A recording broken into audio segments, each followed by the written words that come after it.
అందరికీ నమస్కారం. మనం చూస్తున్న స్టోరీ ఒక ఉల్లిపాయ కథ. అదొక అందమైన ఊరు. అందులో ఉల్లిపాయ, ఐస్, టమాటో మరియు లేడీస్ ఫింగర్ అనే నలుగురు స్నేహితులు ఉండేవాళ్ళు. వాళ్ళు ఒక్కరోజు పార్క్‌కి వెళ్తారు. అక్కడ ఎండ తీవ్రత ఎక్కువ ఉండడంతో ఐస్ కరిగిపోయి అక్కడికక్కడే చనిపోతుంది. అది చూసిన ముగ్గురు స్నేహితులు ఎంతో బాధపడుతూ ఉంటారు.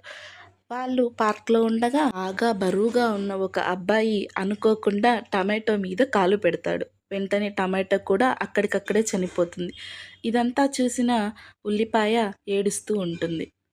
అనుకోకుండా లేడీస్ ఫింగర్‌ని ఒక ఆంటీ వచ్చి తీసుకెళ్ళిపోతుంది కర్రీ కోసం.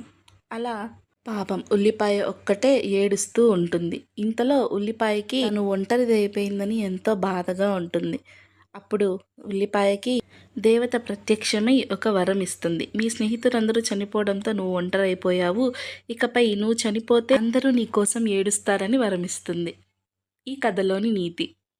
అందుకే ఇప్పటికి కూడా మనం ఉల్లిపాయ చనిపోయే ముందు అందరం ఏడుస్తాం.